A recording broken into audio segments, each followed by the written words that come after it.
Hello friends, চেষ্টার আরও একটা মিনি ব্লগে তোমাদের সবাইকে স্বাগত। আগের পার্টে তোমরা দেখেছিলে দাদার রুমের জন্য এসি দেখতে গেছিলাম। এরপরে আমরা ফাইনালি এসিটা নিয়ে নিলাম দাদার রুমের জন্য। এখানে কাকা পেমেন্ট করছিল আর বৌদি কিছু একটা শয়তানি করছিল। আর এই ভিডিওটা কিন্তু যখন খুব গরম পড়েছিল তখনেরই, তো তোমাদের সাথে শেয়ার করতে অনেক লেট হয়ে গেল। আর আমার দাদা হাতে চা নিয়ে বসেছিল যে কি করবে, কারণ ও চা খায় না।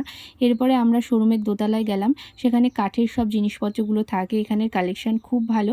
এই শোরুমটা আমাদের বাড়ির একদম সামনে, মানে আমাদের বাড়ির গলির মুখেই। এখান থেকে আমরা মোটামুটি সব কেনাকাটা করি।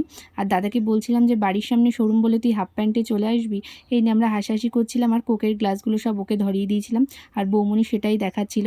এরপরে ওদেরই আরেকটা শোরুমে আমরা চলে গেলাম, সেটাও আমাদের বাড়ির কাছাকাছি। এই শোরুমটা আমি প্রথমবার আসলাম, তো এখানেও খুব সুন্দর সুন্দর কালেকশন ছিল। তো এসিটা এই শোরুমেই রাখা ছিল, তারপরে এসিটা আমাদের বাড়িতে দিয়ে গেল।